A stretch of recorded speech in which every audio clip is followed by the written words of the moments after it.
Hi. Welcome to today's Tea Time with Nori. I'm Nori Ponso. I help overstressed millennial women um, eliminate overthinking and make time to get to know themselves so that they may feel inner peace. Welcome to today's Facebook Live. I'm going to be sharing with you 4 reasons that make you a slave to overthinking.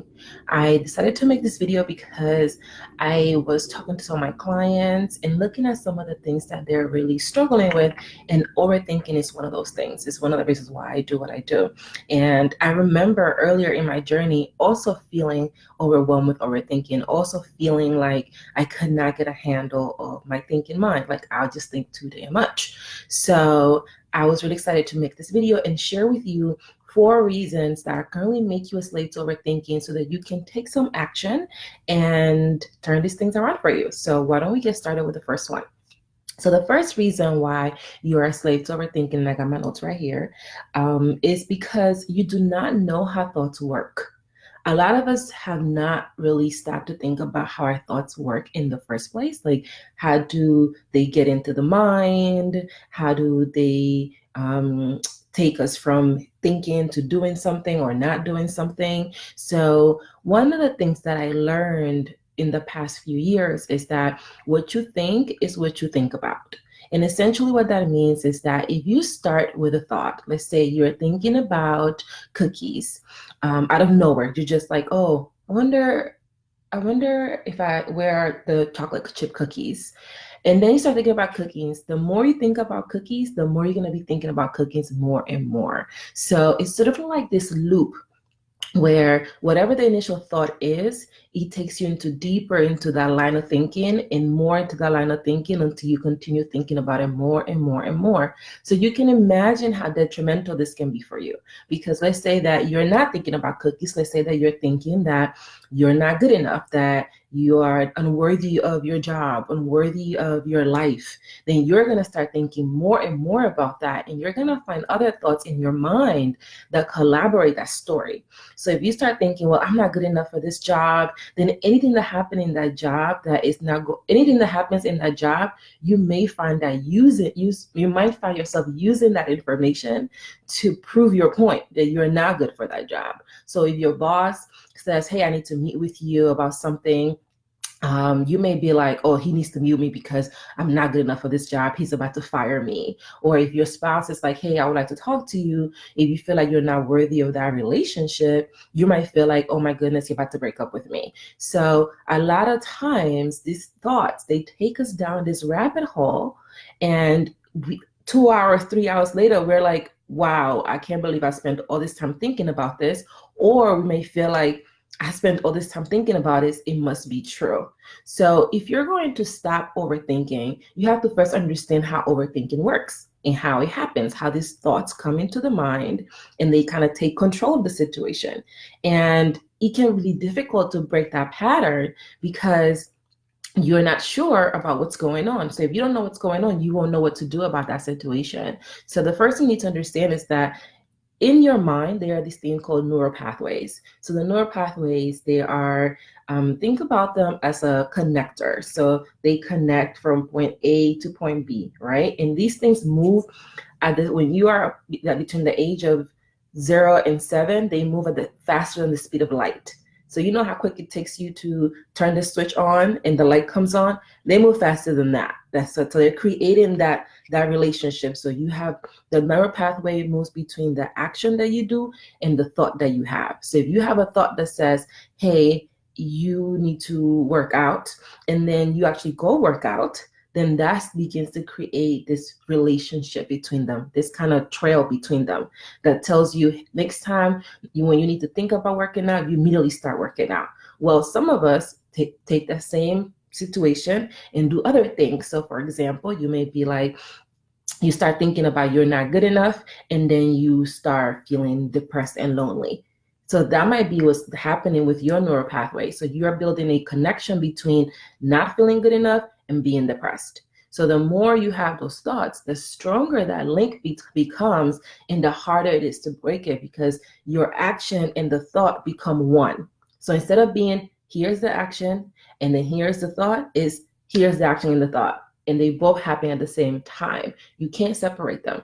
So in order for you to change that behavior, and I'll get into that a little bit later, you have to understand that this is happening, that you are building these connections between your thoughts and your actions. So if next time you have a thought about something, you want to ask yourself like, hey, should I really be thinking this? Should I be focused on this right now? Because it's going to be creating a relationship between what you think and what you do. So you want to be mindful of that. The second reason why you're a slave to the thinking mind is because you believe what you think. I'm currently rereading The Four Agreements by Don Miguel Ruiz, and it's a fantastic book. I'm reading it with my book club, the Be Word Chronicles. So if you want parts, let me know. We'd love to have you. We meet on Sundays. And in The Four Agreements, he says that 95% of everything in your mind are lies. Your mind is full of these lies. And you may be thinking, Nori, how can that be? There's no way that 95% of the things that I know are lies. Well, let's talk about what is in the mind right now. So the first question you want to ask yourself is, how did you learn everything that's in your mind? How did I get in there in the first place? What you may not realize is that during the first 7 years of your life, you learn at least 100,000 rules on how to operate as a human on this earth. So you learn what to do, what not to do, how to behave, how to eat, how not to eat, how to interact with other people, how not to interact with other people. Over the first 7 years of your life, you learn all these rules about how you're supposed to be acting. Hi, Chris. How you're supposed to be acting. So if you're like, how can I learn 100,000 rules in 7 years? Well, you're not only just learning these rules because people are telling you the rules, but you are also learning these rules because you're watching how your parents will interact, you're watching how other adults interact. You will go to school, and you get to school, you sit down, the teacher tells you what to do. So for the first 7 years of your life, your mind is really fertile for these ideas, and you're learning all these things, like all these rules about how you're supposed to behave. So a lot of what's in our mind is a result of those rules. They are the ones that set the foundation for how we grow up to be later on in our lives. So what ends up happening is that those those rules are stuck in your mind, and you start feeling like, okay, am I behaving like the rules say I'm supposed to behave? Am I not behaving like the rules say I'm supposed to behave? Are my friends behaving like the rules say we're supposed to behave? Are they not behaving like the rules say that they're supposed to behave? So you have all these rules in your mind, and they begin to develop these thoughts even more. You start judging yourself based on how you are measuring up to these rules. You start judging how other people behave based on those rules as well. So the more you understand that what's in your mind, 95% of what's in your mind is all lies, the easier it will be for you to stop overthinking, because you'll know that a lot of what's in that mind is not true in the first place. The other thing you want to ask is, have those thoughts proven to be true? When have your thoughts proven to be true? A lot of us have these thoughts in our mind, and we think that they are true because we see them manifesting in our lives. But the reason why that is because when you have a thought, the more you think about that thought, the more you think about anything that's to do with that thought, right? So what you think is what you think about. It's like a loop. And because of that, if you think, well, I suck at remembering people's names, then that means the next time someone tells you their name, you're going to say, well, I already suck at remember people's names, so I might not remember your name. And what starts happening is you don't make an effort to remember that person's name because you already convinced yourself that you suck at remembering names, so you're not even trying to remember their names. And then what ends up happening is you do in fact become bad with names. And it's not because you are bad with names, it's because you don't try to become better with names because you're convinced that you're not good with names. Does that make sense? Because I want to make sure that that's kind of clear. So I'm using the names example, but it's like, let's try cooking. Let's say you were like, oh, I suck at cooking. If you suck at cooking, if you think that you suck at cooking, which you don't, it just means you haven't learned to cook, you haven't invested the time into becoming better at cooking, then you're going to continue to say, oh, I suck at cooking. So the more you say I suck at cooking, the less likely you're going to be to get in the kitchen and actually want to try to cook something, because you convince yourself that you suck at cooking. But if you actually said, you know what, I may not be good at cooking, but I'm going to try, I can guarantee you that you're going to become much better at cooking, and you might be surprised to learn that you're actually a really good cook. So that's really one of how our mind works. So the mind might be telling you something that's not true, and you are choosing to believe the mind, and as a result, you prove the mind right. So it's not that the mind is right, is that you choose to believe what the mind says, and then you prove it right with your actions. So I just kind of want to make sure that that is clear, because it can be a little tricky for some people to kind of follow that. Reason number 3, you're afraid of what you think. Yep. Chris says, I tell Maddie this all the time, part of parenting. Absolutely. You're not bad at anything. You choose to work at it or not. You don't come with, I'm good at this or I'm bad at this. You may have more aptitude for one thing, but it doesn't mean you naturally are going to be perfect at it. You still have to work. Michael Jordan still had to go on the court and practice like a maniac to become who he was. So it's not just talent. You still have to put in the work to learn how to do these things. Hi, Madison. I love her. She's so cute. Okay. Reason number 3 on why you are a slave to overthinking. This reason is because you are afraid of what you think. A lot of us are afraid of what's in the mind. And the reason why we are afraid of what we think is because there's so much negative stuff in the mind. There are so many rules. There are so many things that remind you of what you haven't accomplished, or where you haven't been, or what you haven't done, or how you're not measuring up to the rules of what you don't have. And then you see what other people have. So you compare yourself to what they have, and then you start thinking more about how you're not worthy and how you're not moving fast enough. I was recently on a Facebook group, and I saw this young lady's post, and she said that she has always been a late bloomer, and that she was 24 and she was feeling stressed because everyone around her had cars, had relationships, had a house, and she didn't have any of those things. And she was asking advice on how can she get these things, because she had 2 jobs and she hadn't accomplished none of these things. And when I saw her post, I really was reminded of how we see other people's outcomes, and we start thinking that we need to measure our success by other people's outcomes. And 24 and not have a car and not have a house, not have all of these things that she was listing. I am 31, about to be 32, and I don't have a house of my own. I don't own a house. I don't own a car. I'm married, but I don't have children. So there were a lot of things on her list that I also don't have. And I don't feel like I'm a late bloomer because I don't have those things. I see it as I am choosing to move my life in a certain direction, and I am at peace with that. And I think a lot of times when we have these rules and these thoughts in our mind, they rob us from the opportunity to see how blessed we really are, how much abundance we actually have, because we're so busy comparing ourselves to what other people have, and lose the opportunity to see oh, I'm actually doing really well for myself. 24, you have all these things kind of going for yourself. If that's really what you want, you're doing great. But if that's what you think you're supposed to want, you are always going to feel like something is missing in your life. And that's how overthinking can really cloud your ability to get what you want, because you start overthinking about what you're missing, that you don't see what you actually do have.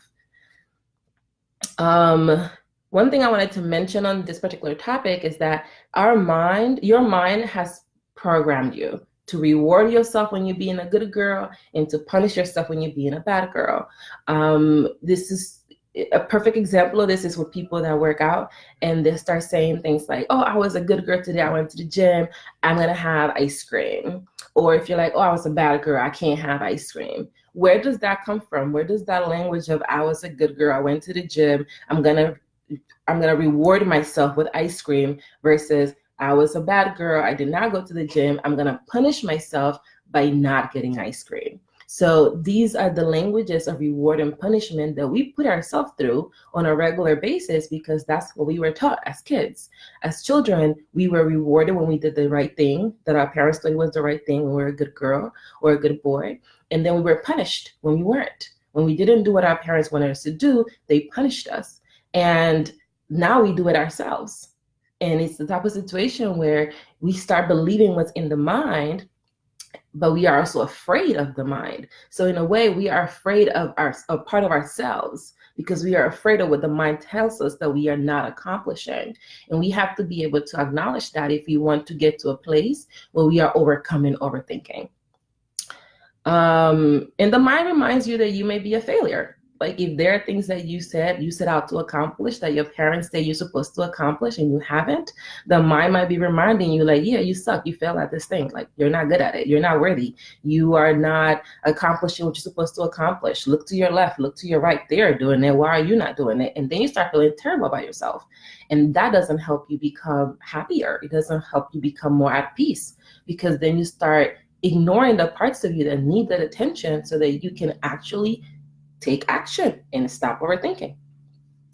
So the last reason why you are a slave to the thinking mind is because you do not practice watching your thoughts. Because we are afraid of the mind, because the mind reminds us of all the things that we aren't, all the things we haven't achieved, all the things that we haven't accomplished, how we're not measuring up to all these 100,000 rules minimum that we're supposed to be living by. You do not practice watching your thoughts. You don't want to know what's in there. You actually want to avoid what's in there. That's why people drink. That's why people smoke. That's why people do other types of drugs. It's because they want to escape from the mind, because the mind just gets louder and louder. So the more you try to ignore your thoughts, the louder your thoughts become. And you may notice this already in your own. I definitely have noticed this in my own life. It's like the more I'm like, oh, I'm going to stop thinking about this, guess what starts happening?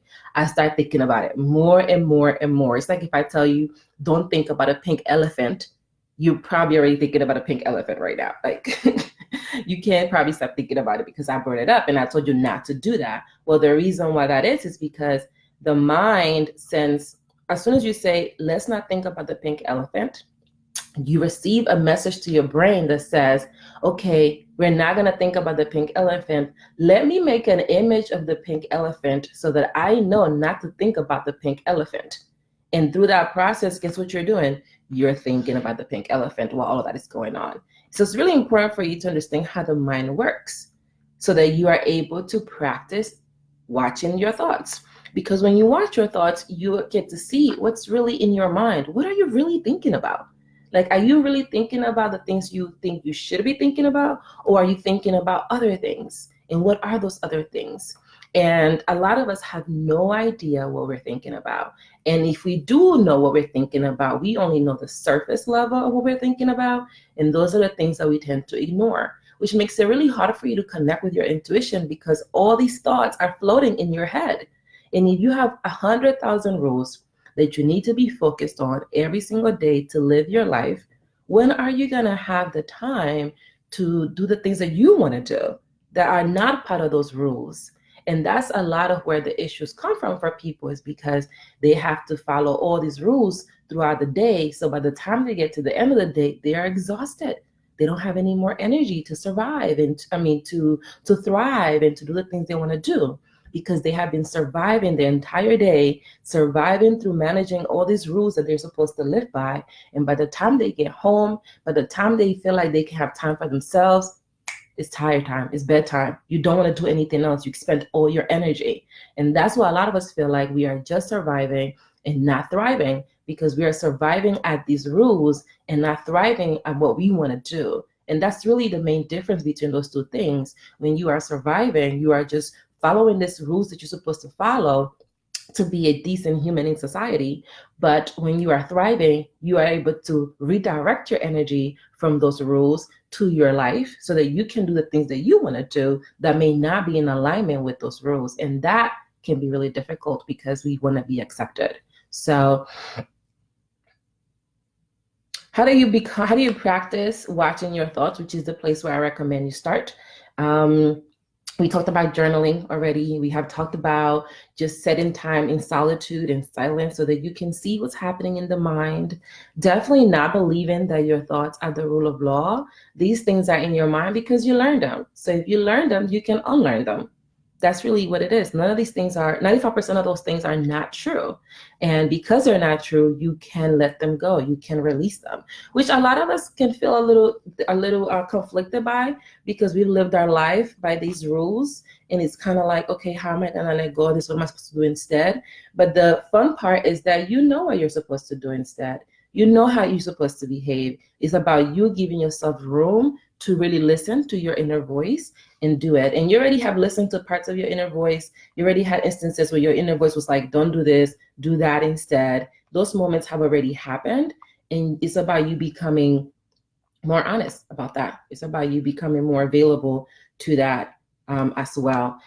So the 5 questions I recommend to kind of help you get through this process are the 5 questions you should be asking yourself right now. Let me see if I can pull those up in my notes. How are you doing today? How's your spirit? How's your spirit going? Okay, let me see if I can find you notes. I can never find what I'm looking for when I want it. Okay, so 5 questions you should be asking yourself right now. I don't know why I'm not pulling this. I'm sleepy. It's been raining so much in Florida. It's like mini monsoons happening left and right over here. Okay.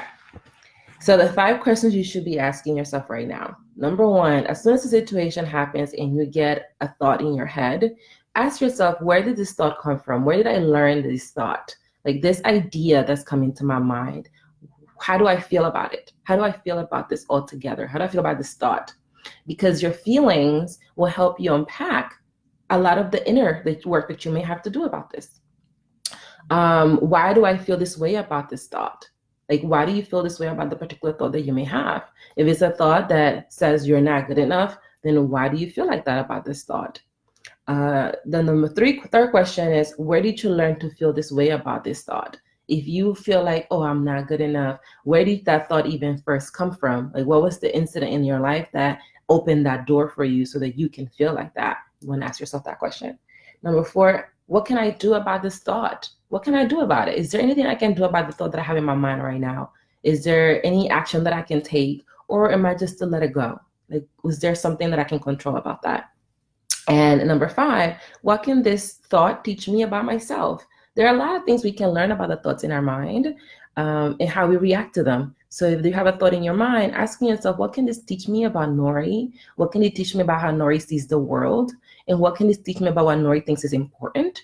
It's a very powerful set of questions, because then you can decide, do I want to keep that? Do I want to let go of that? Do I want to release that? And those are the questions that I use often, like every single day, to unpack what's in the mind and to make room for what I want to put in the mind. Because again, you learn everything that's in here, which means you can unlearn it and you can put other things in there. Just know that that process is going to take time, because like I talked earlier about the neural pathways, when you are between the age of 0 and 7, you are building those for the first time. But once you've built your set of neural pathways, you don't get like to build new neural pathways on fresh neurons in your brain. You have to overwrite. That means that you got to write the programming over the current neural pathways that you have right now. That's why it's so hard to create new habits, because especially the older you get, because when you're creating a new habit, it's not just about, oh, I'm just going to learn to exercise regularly now. It's about, I have to unlearn that exercise, it's a pain in the butt, and I have to learn that it's good for me and that I want to do it. So you have to unlearn a behavior and learn a behavior. And that's how much work it's going to take. So it's going to take about twice as much work to learn a new habit. And that's why that's so challenging, because we are overriding on our neural pathways, and that can take a lot of energy and a lot of work. So if you think it's going to happen quickly, you got to be in it, because you know it's going to take time. It's just the nature of the beast. Like, you won't learn to build a new habit overnight. You're going to have to actively work on it, and you're going to have to have your willpower ready to do this work, because it's not going to come second nature to you, and it's not going to be easy, because that time has come and gone. Those were the first 7 years of your life, and your parents already took that. So so that's what this is all about. So in quick recap, these are the 4 reasons that make you a slave to overthinking. Number 1, you don't know how your thoughts work. Remember, what you think is what you think about. Number 2, you believe what you think. Remember, 95% of the things that are in your mind are all lies, and you can fact check yourself on those things. Like, was Santa really real? Are people all bad people? Or are your parents perfect? Are they superheroes? All these things that you used to think about as a kid, as you got older, you started realizing that people are human. All these things that you believe were true are not true. And you start to see that a lot of things in your mind are just lies, are things that are conditional, that are in certain contexts they're true, but they're not true for everybody and all the time. They're not universal truths. Number 3, you are afraid of what you think. So for this one, just remember that the mind has the power to punish you. You punish yourself for the things that you think you're not doing, for the things that you feel like you should be doing. So you want to be mindful of that. And number 4, you don't practice watching your thoughts. And to do that, I've shared with you 5 questions to help you practice your own thoughts and get clear on what's going on. Watching the thoughts. There's a little monsoon going outside right now. Watching your thoughts so that you can be clear on what's in your mind and you can challenge those thoughts. Are they true? Do you want to believe them? Do you want to keep them or not? And a lot of us don't do that part. And that's why I wanted to make this video, to share how you can, what is the root of this overthinking, so that you can begin to open your mind around how to overcome it and how to get better at it. Okay. And in my effort to keep this under 30 minutes, I am done. Are there any questions for me? Let me see if I can get a little more light in here. There we go. Any questions? Any questions on overthinking? Nope. All right. Hearing none, thank you for stopping by in today's video, in today's live. I appreciate you, Chris. Enjoy the rest of your vacation. And I will see you in the next video.